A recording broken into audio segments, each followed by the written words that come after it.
రైట్గా తెలంగాణలోని అధికార విపక్ష నేతల మధ్య వ్యాఖ్యలతో ఏపీలో రాజకీయ లబ్ధి పొందేందుకు వైసీపీ ప్రయత్నిస్తోందని మంత్రి నిమ్మల రామానాయుడు విమర్శించారు. అనుమతులు తీసుకోకుండా రాయలసీమ ఎత్తిపోతల పథకానికి 2020 మే 5న జగన్ ఆమోదం తెలిపారని వెల్లడించారు. ఇక అదే నెల 20న పనుల నిలుపుదలకు ఎన్జీటీ ఉత్తర్వులు ఇచ్చిందన్నారు. జగన్ రాయలసీమకు తీరని ద్రోహం చేశారని మండిపడ్డారు. రాయలసీమలో నీటి పారుదల ప్రాజెక్టులకు 5 ఏళ్ల పాలనలో జగన్ కేటాయించింది 2,000 కోట్లు మాత్రమేనని తెలిపారు.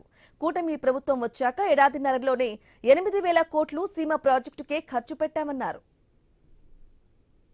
పోతలకు సంబంధించి 2020 మే 5వ తేదీన ఆ రోజు దానికి అడ్మినిస్ట్రేషన్ శాంక్షన్ ఇచ్చి అదే మే నెల 20వ తేదీన అంటే 15 రోజులు తిరగకుండానే నేషనల్ గ్రీన్ ట్రిబ్యునల్ ఎన్జీటీతో స్టేటర్ తెచ్చుకుంది కూడా జగన్మోహన్ రెడ్డి ముఖ్యమంత్రిగా ఉండగానే. ఆ రోజు 19, 24 5 సంవత్సరాల అధికారంలో ఉన్నారు.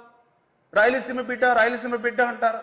మరి రాయలసీమకు 5 సంవత్సరాల్లో మీరు ఖర్చు పెట్టింది ఎంత అని చూస్తే ఇరిగేషన్కి 2,000 కోట్ల రూపాయలు. 14, 19 5 సంవత్సరాల తెలుగుదేశం ప్రభుత్వంలోనే 12,000 కోట్ల రూపాయలు ఖర్చు పెడితే మీరు 5 సంవత్సరాల్లో 2,000 కోట్ల రూపాయలు అంటే 5 సంవత్సరాల్లో 2,000 కోట్ల రూపాయలు మించి ఒక్క రూపాయి కూడా ఖర్చు పెట్టడానికి చేతులు రానిటువంటి నువ్వు మరణ శాసనం కాదా రాయలసీమకు అని చెప్పి జగన్మోహన్ రెడ్డిని ప్రశ్నిస్తూ ఉన్నా.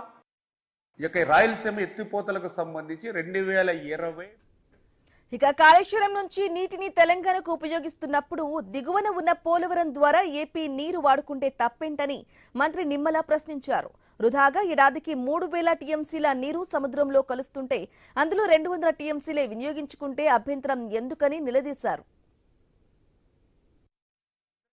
ప్రతి సంవత్సరం కూడా 3,000 టీఎంసీల నీరు వృధాగా సముద్రంలో కలిసిపోతుంది, వృధాగా ఉప్పు నీటిలో కలిసిపోతుంది. అటువంటి వృధాగా ఉప్పు నీటిలో కలిసిపోయేటువంటి 3,000 టీఎంసీల గోదావరి వరద నీరులో 200 టీఎంసీల నీరు రాయలసీమకి ఉపయోగించుకోవాలనేటువంటి మరి చంద్రబాబు నాయుడు గారు పోలవరం నల్లమల సాగర్ మరి ప్రాజెక్టుకి కూడా మరి ఇక్కడ ఉన్నటువంటి వైఎస్ఆర్సీపీ ప్రతిపక్షం కూడా మరి అడ్డగోలుగా మాట్లాడేటువంటి పరిస్థితి ఉండడం. మీకు నీళ్లు కావాలా, గొడవలు కావాలంటే నీళ్లు కావాలనే ఈరోజు మేము అంటాం. అందుకే ఆ రోజు కాళేశ్వరం ఏ రకంగా అయితే గోదావరి నీటిని ఉపయోగించి నిర్మాణం చేసుకున్నారు, అదేవిధంగా అదే గోదావరి దిగువన ఉన్నటువంటి రాష్ట్రం ఆంధ్రప్రదేశ్ ఈవేళ పోలవరాన్ని ఉపయోగించుకుని మరి ఈవేళ ఆ 200 టీఎంసీలు నీరు తీసుకుంటే తప్పేంటని చెప్పి ఈరోజు ప్రశ్నిస్తూ